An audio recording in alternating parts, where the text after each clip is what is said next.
Welcome to the World Puja Network. This is Conversations with Dr. Stephen Greer, and I would like to thank the people at World Puja Network for hosting us here every 2 weeks. And today I'm joined by Dr. Ted Loder, who is the science advisor for the Orion Project.org. Good afternoon. Hi, Ted. How are you? Just doing fine, thank you.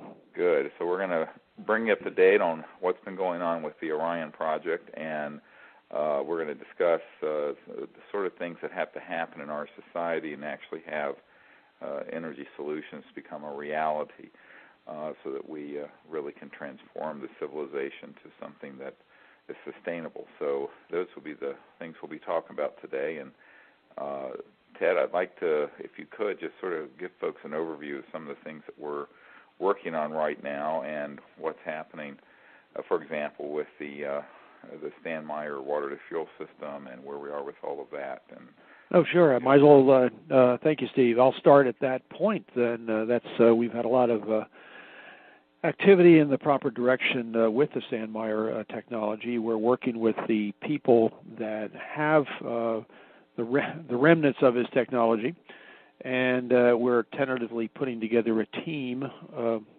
of our own scientists plus some scientists who worked and engineers who worked with Stan over the years.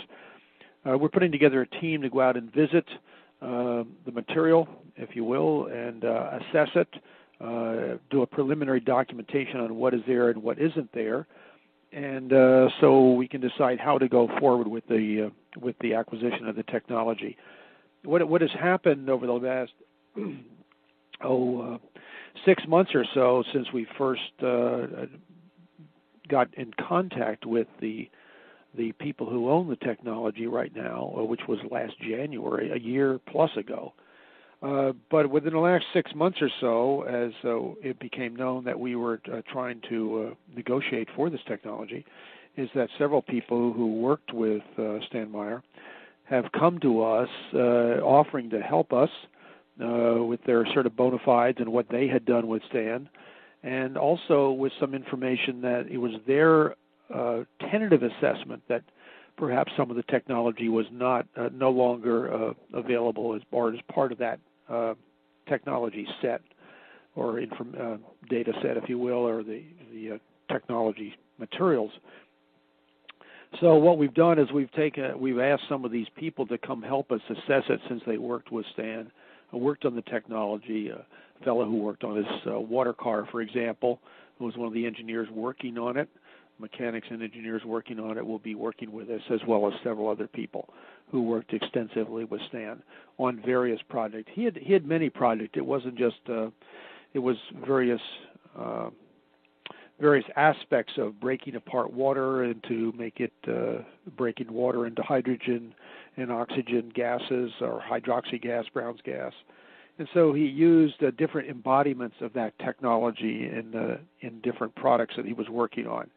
And as it turns out, that various members of his team worked on various different aspects of the technology. So we have a group of us going to be visiting that sometime within the next month, if all goes well, to do the final assessment on that, and then move ahead or find out that most of the very important materials are missing, and that'll be of interest as well. So it's an ongoing saga, but we are moving forward with it, and we're actually quite excited about it.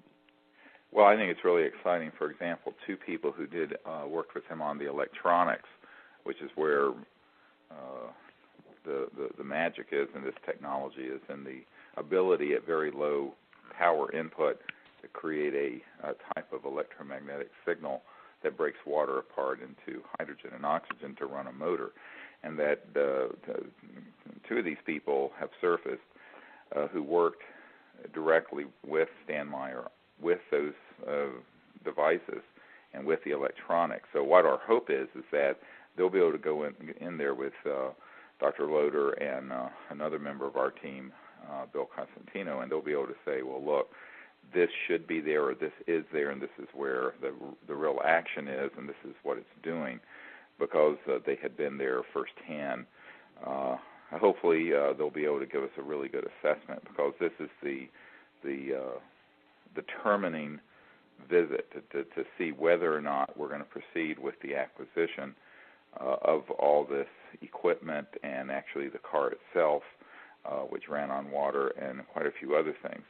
And this is going to be a big story either way, as I've mentioned before, because if the technology has been tampered with and it turns out that after his death it was, quote, sanitized,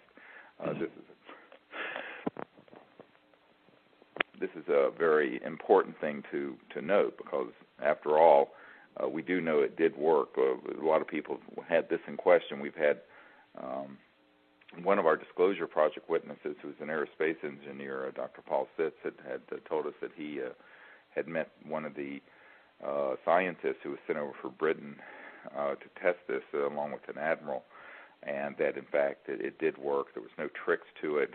Some people wondered if there were hidden fuel cells in the car that made it run, and there weren't. It ran really off the water, and there were other devices that he was working on, and that if in fact these things have been somehow changed or stolen, some of the components, because there is some concern from one person who went out there to look at these things that his papers are not there that you would expect to be there.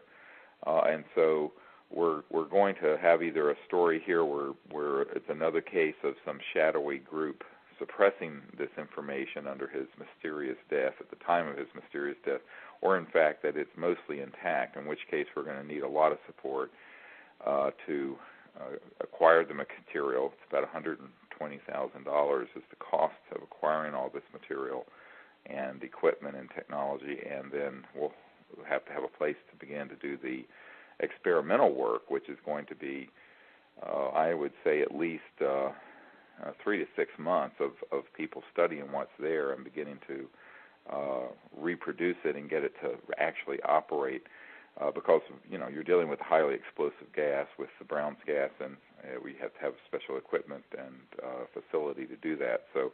But this is the first step to us making the decision whether to go or no go, as they say in space flight, on this particular technology. And that is, now that it'll be a team of 6 people who will be going there, that 3 of whom actually worked very directly with Stan Meyer on the equipment. So this is quite exciting, because the implications of it are rather huge. The world is covered mostly with water, as everyone knows, and there's plenty of wastewater that comes out of every house, and if you can run a generator or run a car on water instead of carbon-based fossil fuels, you have an enormous breakthrough in energy generation and quite a revolution in how we live on this planet. So this is something we're pursuing, have been. All of you have been hearing about this over the past 6 to 12 months, and it's sort of coming to a head. So what now is planned early June is to go out there with this team and really do a thorough assessment of it. So that's one thing that your generous contributions are helping towards, is so we can put this team together and get them all out to where this is being stored at a undisclosed but secure location, and see what is what with this technology, and if we're really going to go forward with it. So hopefully sometime in June we'll be able to give you an update on that. Well, I hope so, and hopefully by probably mid-June we should be able to give you the update at the mid-June World Puja conversations.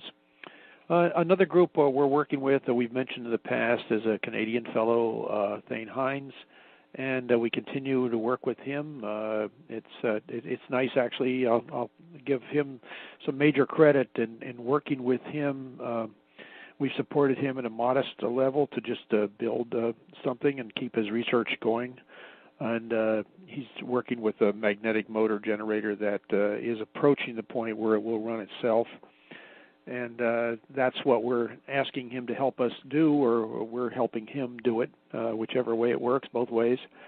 And his progress has been substantial and significant over the past few months since we met with him in the early or late winter period of January, early February period. So it's a pleasure actually working with somebody. He's out of University of Ottawa. He works with people there at the university.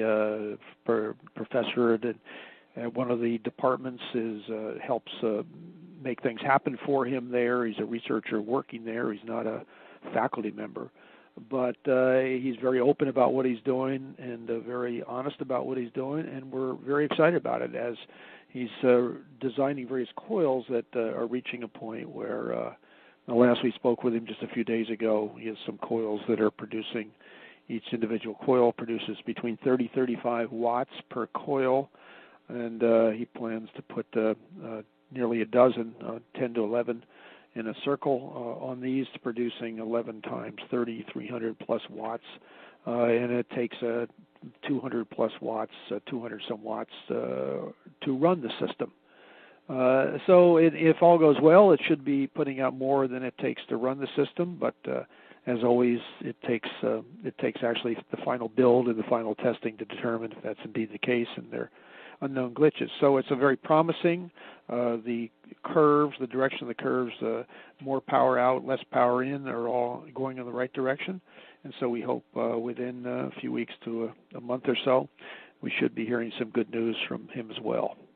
Yeah, we know inventors over the years have successfully done this a number of times with with magnets and special coil configurations, and apparently the geometry is quite important here in terms of how they're aligned in order to increase the flow of the ambient or the environmental electromagnetic field, so that you actually get what's called an over-unity effect, where you're getting more energy out than in. And this is, of course, what we're after. This is the holy grail of new energy, would be to have a system that is not only very efficient, but self-running and putting out usable power, even if initially, experimentally, it's a few watts. So that's what we're shooting for with this system, and we're hoping that we'll get some answers here in the coming weeks as he goes into the final phase. And there have been historically a number of such inventions that have been made, and typically they get seized or suppressed.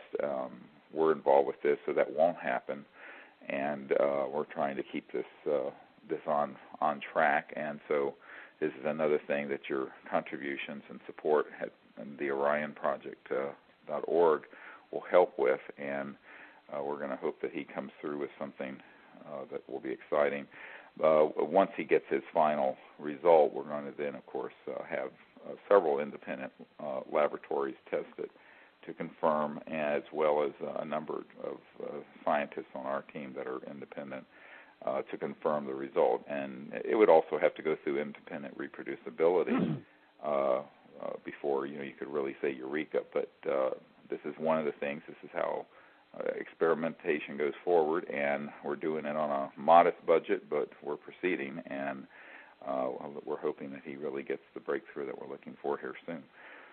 Well, one of the comments I think it's important to realize, of the listeners of the World Puja Network, as well as the supporters of the Orion Project, the orionproject.org, on the web, one of the important things that we're trying to do is work with multiple inventors, or engineers, designers, scientists around the country to be able to provide some seed money for ideas that they have or prototype development. And it's not a lot, but we've tried to put money in various places so that you plant a lot of seeds and some don't come up and some grow like crazy. And so we're sort of trying to spread the support around, in hopes that, in a variety of technologies, actually, in the hopes that at least one or more than one, of course, will come forward. That's why we're working with the Stan Meyer stuff, with the water to fuel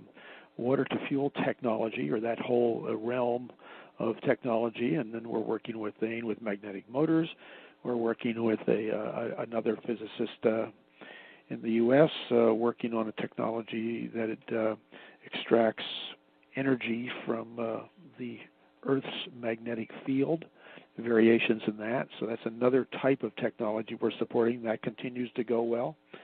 And yeah, that's actually the electromagnetic field, and people, everyone knows that there's at any given moment there are enough lightning strikes in the world to run the world very easily off the electricity. And the question is, what is the electromagnetic potential that's around the Earth? The Earth is actually a big electromagnetic generator spinning through space, and there's a lot of good reference materials for that. And the question is there a way to create through a sort of collector system, an antenna-type system? And there's a lot of evidence this is precisely what Tesla had at one point, that was running a car, charging the batteries on a car, that would collect enough energy so that the energy flow rate into the system would get up into the kilowatt range, at least as a prototype. And that's what we're working on, and there have been some breakthroughs on that in the last couple of weeks, where some specialized antennas, one of which has about 10 miles of fine wire inside the antenna that are coiled, are actually just passively picking up voltage and electricity, and it's going to go through a series of amplification systems and condenser systems that will then multiply that effect, and so that the antenna is going to sort of be directing or focusing the energy flow into the device, which will then multiply the effect, and then it'll be go through standard rectification and then storage into batteries like you would a solar system, and then the solar through an inverter system to run regular household appliances. So that's what we're actually funding. We have set up a facility and have a experimental team working on this full time out west and here in the United States, and the physicist and his team are making some big strides here in the last few weeks, and that's something that also we need a lot of support on financially, and at the Orion Project.org you can see what we're doing with that and other projects and make a contribution, because that's how we're supporting all these guys. And it's the only shot we have at really having a new energy future. I looked into, I don't know if you know this, Ted, I looked into having my house go solar, and the bill for it was around $200,000. Oh my gosh! I know it's high. I didn't realize that high. Looked into this seriously, and to really cover, I'm talking getting rid of the oil heat. We live out back east here, where it can get down to zero here in the mountains of Virginia in the winter sometimes. We had the heaters on yesterday, the oil heaters on yesterday. In the summer, it can be 95 to 100 and humid, so you have your air conditioning. To really take care of the energy needs of this house with solar panels and all the batteries and all the rectifiers and all the modifications to the systems was going to come to around $200,000. Now, listeners, I want you to know that, this is something I'm not going to do. I can't afford to do that. So the bottom line is most people, I guess if you're Donald Trump or if you're the vice president of Morgan Stanley, who's getting trillions of dollars in bailouts from the taxpayers, you could probably do it. But I can't do it. And the average homeowner can't do it.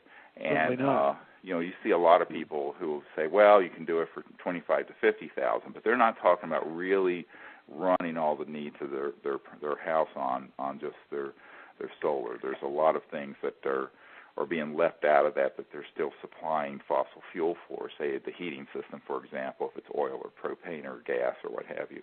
So if you're really going to go carbon zero and do this, you're talking big bucks. And what we're trying to do is come up with a viable system from these various inventors that says to the world, look, here's the direction our society can go, and the $86 billion in stimulus money that the Obama administration is putting into alternative energy and for the new energy economy, just a little bit of it needs to go into these things. Well, that's so true, and right now the present options for going off the grid or becoming self-sufficient in energy technologies unless you're in the southwest where you got lots and lots and lots of solar and what have you, are very expensive actually, in spite of tax rebates and what have you. For the average homeowner, the payback period is on the order of a decade or so in many cases, and most average homeowners can't upfront that amount of money right off the get-go.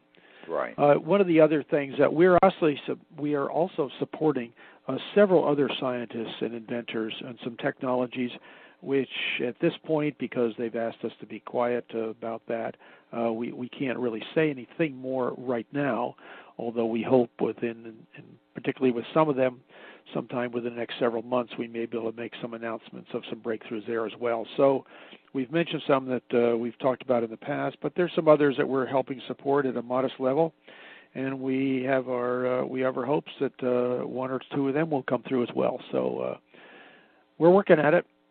We're working at it, yeah, and I want to emphasize that Dr. Bravo and Dr. Loder and myself and everyone on the team are doing this without any pay. None of us get any of the contributions that are made.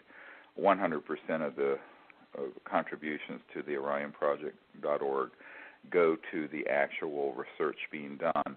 And the reason we're doing it in this fashion that Ted has been describing is because, as you know, a year ago our goal was to open a research facility here near the University of Virginia, and to do that we needed at least $3.1 million.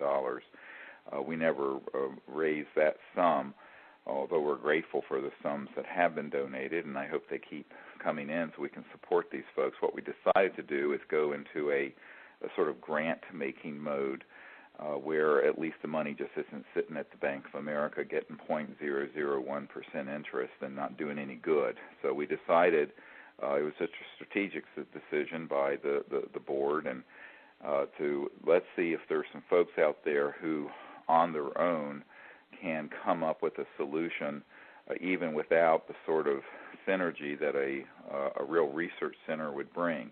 Obviously, the best way to do this would be to have adequate funding so that you could bring all these folks together under one roof with the proper equipment, project management, and some synergy, and really properly funded, come out with some breakthroughs. But since that hasn't happened, we have felt that it's important that we not just collect the money to sit there, but that we begin putting it to work, and we have put it to work by spreading it around. And it's a little bit like a guy I know who used to do venture capital. He said, well, I'd put money into 10 things, 9 of them wouldn't work out, but the one that did would be wonderful. And we only need one of these to really work out well in order for us to have a big breakthrough in energy generation, so our civilization can have a real break with the current paradigm, which is a central grid that's going to collapse sooner or later, and it's in the process of, the electric grid, as you all know, is very vulnerable, and one that is reliant, at least in the United States, more than 50% of our electricity comes from coal, and of course, never mind all of our cars and trucks and what have you. And by the way, I want to point out that an electric vehicle, since most of us get the majority of our electricity from coal-fired power plants, they've done a study. An electric car plugged into a coal-fired grid, you're better off buying a Prius. Why? Because you're charging that car off the worst kind of energy generation that does the worst kind of pollution that there is, and that's coal-fired power plants. Which even if they become cleaner, you're blowing up all of Appalachia to get to the stuff with mountaintop removal. So that there's this whole sort of hoodwinking of the public on this.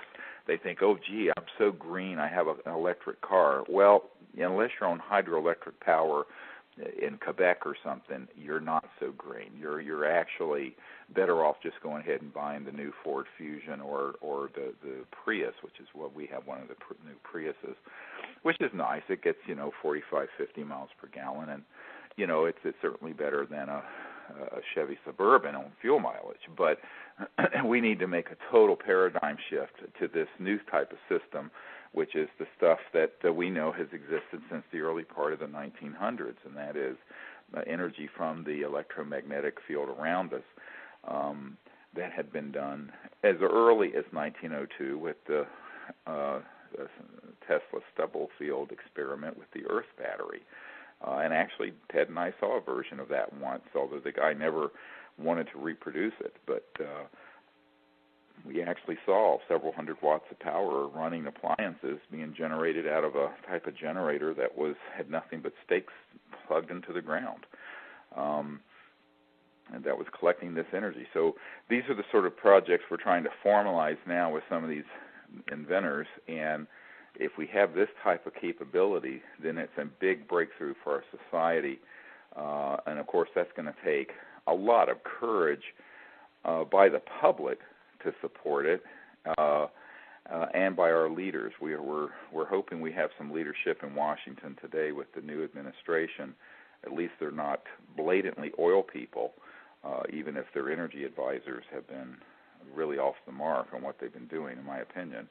But at least there seem to be highly intelligent people who aren't owned by ExxonMobil or Halliburton. So that's a step in the right direction. Definitely. So that sort of essentially sums up what we're doing right now and whom we're supporting, at least in the areas we can tell you about at this point. And we continue to be very optimistic that at least one or several of the groups that we're working with will be coming forth with technology that we can announce to the world after due diligence and thorough multiple testing at multiple different laboratories or universities. And so this brings us perhaps the second half of this World Puja discussion here. This brings us to talking about the maturity of society and how it affects the technologies that we're speaking about. Steve? Well, I think the real issue is how society is held back by the type of technologies it's allowed to have. There's a member of Congress who ran for president last year who has a friend that we've spoken with who used to work for the Department of Energy. And this person was shown a facility near the Oak Ridge National Laboratories that was filled with these type of new energy inventions, exactly the kinds of things we're working on now and trying to fund with our few $1,000s, very modest amounts of money that we've been able to raise. And it was just filled with it. And Ted, you and I have visited the laboratory of a man who worked in these classified projects in the 60s, but who was taken to a facility in Wisconsin where it was just chock full of things that had been confiscated. And so the question, I think the real question, I'm going to turn this issue on its head, and that is that our society has been retarded, and I'm using this word advisedly, stunted. Failure to thrive would be a good medical analogy if it were a child. Starved, because these technologies have been deliberate and with malice aforethought, out of sheer lust for power and greed, been withheld from the people of the world. And this is a really astonishing scandal that, interestingly, you don't hear about that in Time and Newsweek and the Washington Post and the New York Times. I mean, you'll hear about, Elliot Spitzer having an affair with a prostitute or something earth-shattering like that. Newsflash, powerful men have affairs. Good grief. I always laughed when during the Monica Lewinsky thing was happening. I'm going, this is news to people. But get over it. The truth, if you get me unplugged here on this, I'll really go on a tear in a minute about how idiotic the mainstream media has become. But here you have a situation where we can prove in a court of law that there has been a multi-$100 trillion rip-off of the American people and of the world by withholding these technologies, forcing them to stay on coal and fossil fuels and oil for a century that we haven't needed to. And so what really is the problem is that I think from Joe Sixpack with his gun rack in his pickup truck driving an F-150 getting 15 miles per gallon to people who are driving around in Priuses wanting to pat themselves on the back feeling like they've been environmental and they're doing the right thing. I think that almost everyone on the planet now would love to have free energy, for one thing, that doesn't cost what it does today. And number two, stop destroying and cannibalizing this beautiful earth by blowing up the mountains to get at the coal and digging out the oil and spewing it into the air. The problem is that there has been a machine. I like the name of the group, Rage Against the Machine, for this reason. A sort of big financial and industrial machine that has seen that these technologies don't see the light of day. And often they have been suppressed under the ruse of national security. Of course, this is the thing everything gets wrapped in when they want to really pull out the big guns for some absurd and nasty reason, such as invading a country like Iraq. But in truth, these technologies have been kept secret because out of sheer lust for power, because if you and I all have a source of energy coming out of the electromagnetic field that's free for the taking around us, well, you know what? The multi-trillion-dollar business known as oil and gas and coal is no longer needed. And goodbye and good riddance and rest in peace. It's been way too long that we've stayed addicted to this nasty stuff. But what I see is that our civilization has been withheld from being able to advance. And what do I mean by that? Well, if Americans will look around them outside of their own little comfortable homes and cars, you'll see a world that's about 80% in poverty. You know, there are 2 billion people a year, 2 billion people on the earth every day who don't have potable drinking water. Half the world's population lives on a couple dollars a day in terrible poverty. A significant part of the world's population does not have electrification or reliable electrification for cooling or for refrigeration or even the most mundane tasks. And so we live in a world where on the one hand we have Silicon Valley and fiber optics and integrated circuits and computers all running on coal-fired power plants, I might add, from the 1800s. And the rest of the world is here in this dreadful state of poverty, and there's no way of changing that paradigm. In fact, I was even reading in one of the policy wonk journals that I read before going to bed, because my tendency is to read the New Republic or something like that as I'm falling asleep. But it was talking about how the economic downturn has really hit the rest of the world much harder than the United States because they're much more vulnerable, and that some people have been clucking, well, that's a good thing because it maintains America's supremacy, relatively speaking. So it's this whole zero-sum mentality game that's rather sick, I think, that requires such enormous poverty in the world. And these technologies would eliminate that. Imagine every village in Africa, sub-Saharan Africa, or in Asia or India, be able to have clean and free electricity coming from the zero-point energy or the quantum vacuum magnetic field, flux field that's around them and that's just right there in their village, so that they don't have to spend trillions of dollars in India for conventional power plants or solar, which is extremely expensive to install and distribute. You would have a civilization that would blossom. And what we have now is a civilization that's a clash of civilizations, of haves and have-nots, which does not redound to a good future. All it does is build into the possibility of increasing conflict in the world because of the resentment that builds up between the people who have done well and taken the resources of the earth as those of us in the West have, in Japan and other countries, while the rest of the world is in a dreadful state. So if one's going to look at this situation compassionately, and I think it's the only way to look at it, is that we have a world that is really being starved because of the way the technologies have been withheld, and we are in a state of tremendous immaturity as a civilization because of it. And it isn't just in terms of environmental pollution. It's in terms of economic opportunities. It's in terms of educational opportunities. It's in terms of the mind-numbing poverty that we see around the world.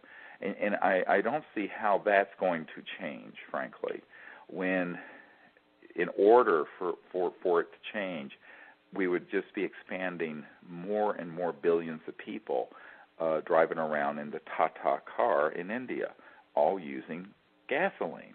So this is the big problem. And how do we advance as a civilization without a major breakthrough in the fundamental way we generate energy, which really democratizes prosperity, that doesn't leave the world in the situation we find today, where there are 200 or 300 corporations and families that have over half of the world's net worth concentrated in a handful of people's hands.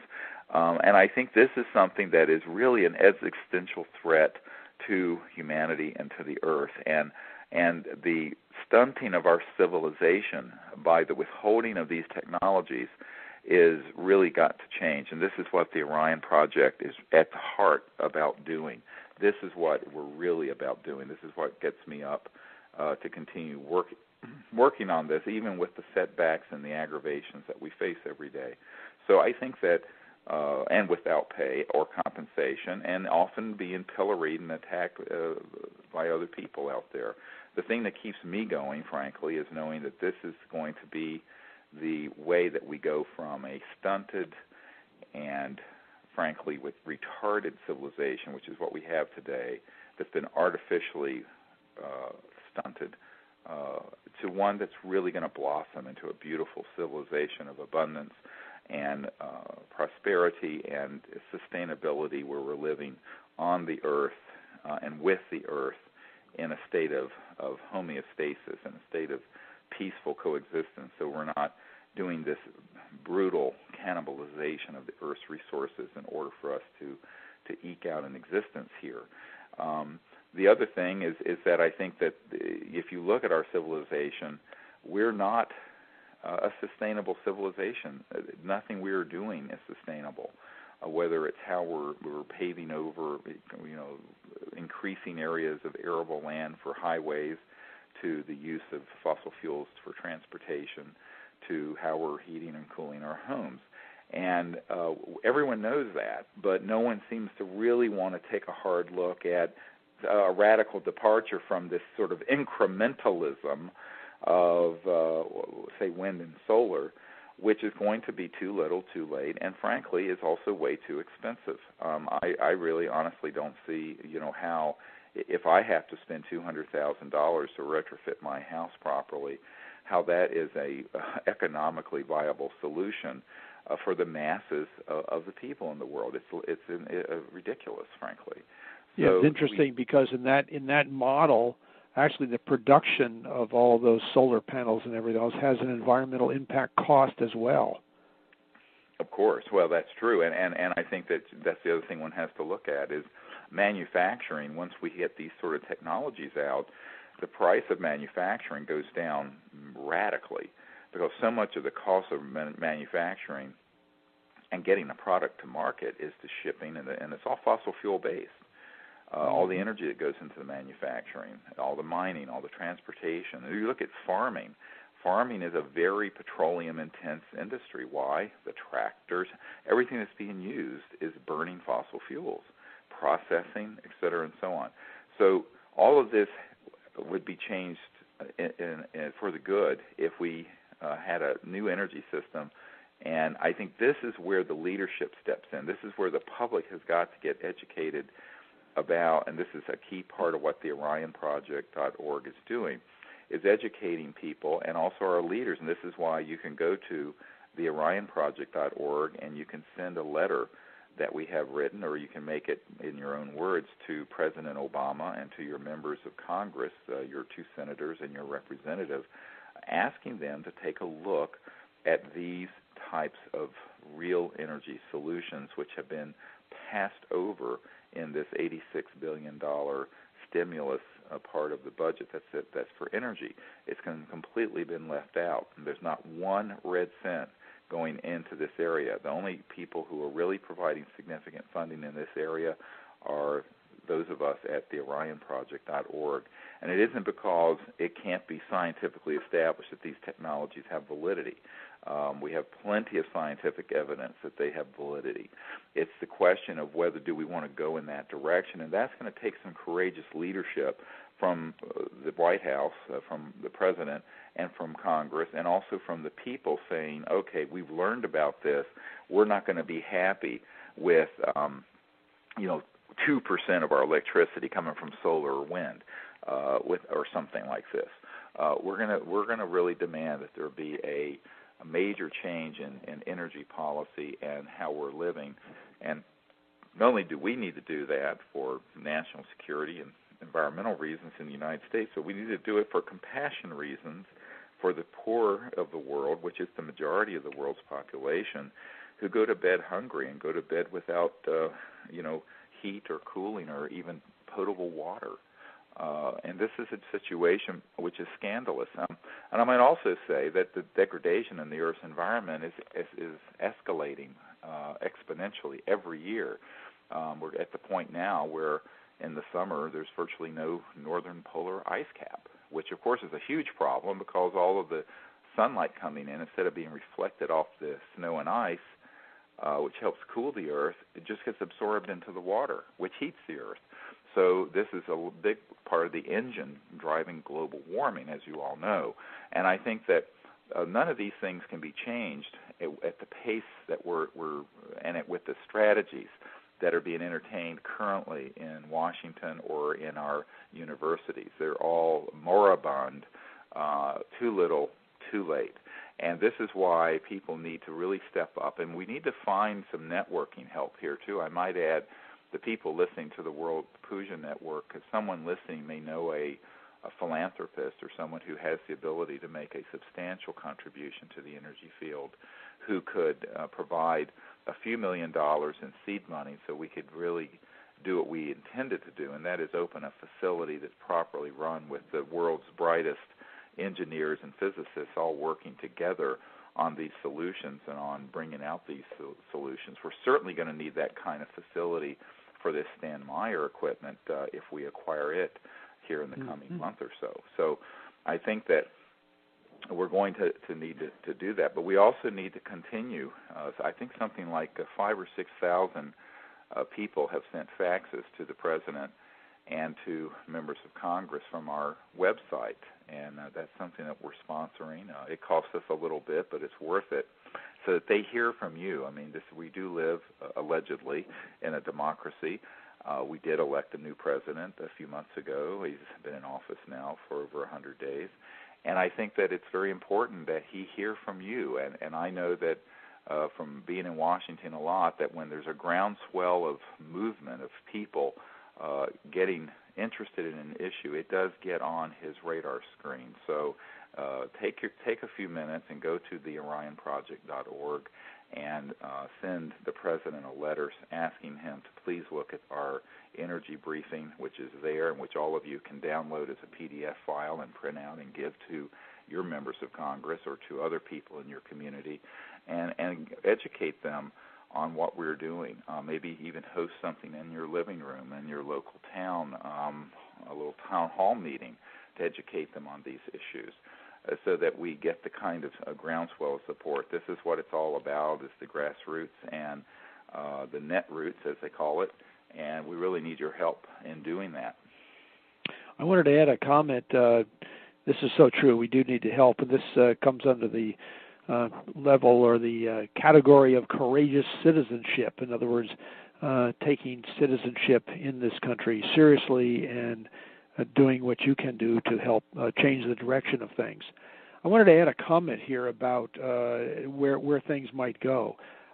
We talk about free energy right now and everything else. In reality, and it should be made clear here, that what we're talking about is that the source of energy is free. For example, if you build a coal-fired power plant, you have to pay for the building of it, and then you have to pay for the product that comes into it that you get the energy from, i.e. the coal. So that's not free energy, but you do have to pay for the building of the plant. in this free energy movement, if you want to call it that in the broadest sense, it's going to cost something. The research is costing something, and ultimately the development of the device that creates or provides the, quote, free energy is going to cost some money, and this has the potential of just dramatically changing the direction of our industrial base, even our industrial cities like Detroit, if they were involved in manufacturing of devices. This is a multi-billion, multi-hundred billion, probably trillion-dollar industry over the years to produce devices. So it costs money to produce them, but the source of the energy, i.e. the coal, if you will, or the nuclear materials, are free because you're extracting energy from whatever particular source, whether it's the Earth's field or whether it's the quantum vacuum state or whatever. So this is an important distinction and understanding to make. Now, in terms of there's certainly an economy of scale in terms of the third world and providing energy technologies for people in other parts of the world. One of Orion Project's goals is ultimately to be able to make these technologies available to the third world and perhaps even the second world to be able to lift them up in terms of their energy needs. Because the source of the energy is now free if they can have a device in their village or whatever else that produces power. Once they have it, it just works for them. This is a major step in lifting them up. They can use the water the energy to pump water, so they aren't carrying water from wells miles and miles on their backs or heads, whatever else. This is a major change in lifestyle and potential, and it's one of the things we foresee happening as this develops. That's right. We have a sister corporation, Aero, Advanced Energy Research Organization, that would take these technologies and try to get them get them properly funded and into manufacturing. But the Orion Project.org would be the entity that would make a gift of these technologies to areas around the world where the greatest need exists. For example, you can map it you can actually look at their websites where you can look at the deforestation of the rainforest and where the encroachment into the rainforest is really having the largest environmental impact, because the rainforests not only provide a lot of oxygen, but they also take in a lot of CO2 and are a big part of the biosphere equilibrium. And so there are areas where the slashing and burning of that, much of it is for subsistence, existence, and farming, and just the trees are cut down to make coal so people can cook their food. Having these technologies, now these are very poor areas, of course, and even if the device costs $5,000 or $10,000, well, the average person in America could afford that, so that their home would have no electric bill. It would be an economic slam dunk and make complete sense. But if you're going to a very poor area in Africa or the Amazon or any number of areas around the world, in India, that would be like asking an American for $5 billion. They don't have it, and they're not going to have it. So there's going to need to be this cooperation between these sort of new technology developers and the developing world. And our view is that once we get these breakthroughs going, that the Orion Project would be able to be a entity that would provide these technologies at no cost to the areas that need them the most and where the need is most critical, and where even if they were moderately priced technologies, they wouldn't be able to afford them. And this would enable us to greatly benefit the areas of the world where the worst environmental holocaust is happening, and also where there's the most terrible poverty in the world. And one of the things, in terms of the discussion we were just having, Ted, is I often liken it to hydroelectric power. That's not feasible everywhere, but if you look at a hydroelectric dam, I'll just remind everyone what that is. If you go to the Hoover Dam, after you build that thing, never mind the environmental impact of it, we won't get to go there, but after you have a dam built, the water going over a gradient falling down because of gravity turns a turbine and generates electricity. So once the dam is built, except for some maintenance, the electricity is generated for free.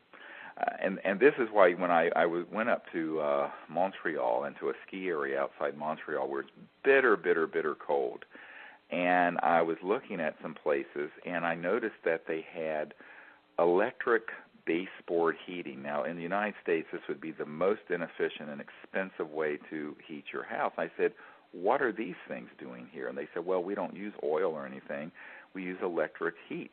I said, my God, your heating bill must be $1,000 a month. They say, oh, no, this is Hydro-Quebec, and this is hydroelectric power from waterways, and the electricity here is so cheap that it's cheaper to just heat with electricity, which is non-polluting. We don't use any oil or natural gas at all. And I was amazed.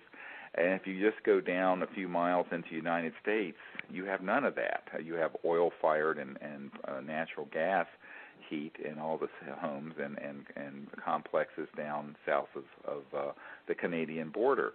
So the reason for that is that they're getting essentially free energy. And where is the energy coming from? I mean, let's get real basic here. It's really coming from gravity. It's a gravity-to-energy system. What? Gravity? Yes, because water falling over a gradient is being pulled down because of this mysterious force known as gravity. And the gravity turns the water, makes the water fall, which turns a turbine, which generates electricity. Voila, it's free energy. So what we're talking about doing is creating electromagnetic devices that pull in the electromagnetic flux field and the zero-point energy field, which has been proven to exist, into an electromagnetic generator, or in the case of the Stan Meyer equipment, creates enough of a electromagnetic buzz within the water to separate the hydrogen and oxygen. It's the same concept where you are getting a whole lot more energy out than you're having to put in. And that's all the hydroelectric plant is. So there's nothing mysterious here. When people say, oh, this isn't possible, it's perpetual motion, they haven't thought through what Hydro-Quebec is doing with their electric power from waterways. Now, not everywhere in the world has the vast amount of water to tap for hydroelectric, and that's why it's not going to be a viable solution. Most of the hydroelectric power out there has already been pretty much utilized. Some more could be done, but again, there's huge environmental impacts with these massive dam projects, as you all know. So the question then becomes, it's really a paradigm issue of, well, here's something we've lived with for, I don't know when the Hoover Dam was built, but we've had dams since the 20s and 30s and 40s, and that's creating electricity with no fossil fuel costs, and once you build the facility, no energy costs going into it, because gravity is actually providing the force, the energy, because water falling downward over a gradient because of gravity. So this is a concept that you can use to explain to people basically what we're attempting to do with these new technologies. So that's right. And to go one step further backwards, if you will, or forwards, the water that the gravity is acting on is actually transported through the weather systems and the solar input of solar energy, causing evaporation precipitation cycle, the hydrologic cycle, which then in turn gravity takes over to carry the water downhill and create the energy. So in that case, it's interesting because it links back all the way to the sun. And it's a form of solar power, if you will. So Absolutely. Is it free? Yes, we don't have to pay for the sun. We just have to know how to extract that energy, and that's what we're talking about here. Yes, exactly. And in fact, this is one of the points that was made by the inventor team that we're supporting, that we've been asking for your generous support at the OrionProject.org, is that the electromagnetic field around the Earth and the energy flowing to and through the Earth continually from the sun, not just solar, not just during when the sun is up. It's flowing around the Earth 24/7. It never stops. that is what we're tapping into with this research project we're doing at this facility out west with this physicist and his team. And it's been very well mapped, and it's actually been experimentally proven to exist. So what we're looking at is, again, a way of collecting energy that's being given to us for free by the universe, by the cosmic energy, by the solar energy. And solar energy, by the way, is a lot more than just the daylight sunlight you see that is the photovoltaic that you get from solar panels. Basically, what we're trying to develop with this one project is a type of solar panel, if you want to look at it that way, that would work in the dark, because it'd be tapping into this electromagnetic field as the Earth is turning and spinning in space and collecting and generating electromagnetic energy. And this is a well-documented field of energy, and so that's what we're trying to tap into there, just like you're tapping into, in a sense, the flow of water over a gradient going downhill with hydroelectric. So those are the concepts, and imagine you could have such a device at your home and eventually in your car so that you wouldn't need to have any fossil fuel source at all. That is absolutely correct, and it's one of our goals. And it also we hope that this explanation of this, in sort of a simple, with the analogy of the hydroelectric plant, will allow people to kind of think about this when they talk to others about these possibilities, to explain when people say, "Oh, that's impossible." You would say, "Well, let's look at a hydropower plant as an example of this concept," and hopefully that'll make things a little easier for people as you try to explain to friends, relatives, and colleagues about some of the concepts that we've been talking about on this show and other places for a number of years, actually. So there's a lot of, we have, excuse me, a man who has worked for years in this area since he was in college, and that we've been trying to get liberated from the classified project he's assigned to. This is referenced in the letter that we have written that's on the website at the orionproject.org. And he had a very interesting term for this, WSFM, Weird Science and Frickin' Magic. But it really isn't. I mean, it's really the understanding that there is energy embedded in the space all around us, and that all of matter is a form of energy, but there is an energy field that supports space-time, and then there are the energy fields that are around the Earth that are flowing from not just the sun, but from cosmic radiation that's passing through and around the Earth all the time. And so the idea here is to go into some really advanced concepts of energy collection and then energy generation and supply that goes past the 1800s, 1880s era sort of paradigm of you got to burn something to get energy. This is something that we should have left behind in the early 20th century, and now we're in the early 21st century, and we're paying the cost for the kind of corruption and greed that has kept these technologies away from the world. And the OrionProject.org is trying to do our part to fix this problem, and I thank everyone who has provided support and funding and networking, and please tell your friends and colleagues and neighbors about this show and about the OrionProject.org, and let them know that we're working on some real solutions to these very large problems our society faces. I think we're about out of time, and I would like to thank Dr. Loder for joining me today.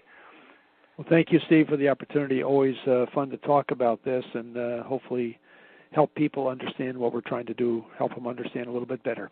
So right, and I'd like to thank the folks at the World Puja Network for hosting us. They've just been wonderful and very supportive. And my name is Dr. Stephen Greer, and this has been Conversations with Dr. Greer at the World Puja Network. We'll see you again soon. And until then, thank you all for your support and help. Bye-bye. Yes, thank you. Bye-bye.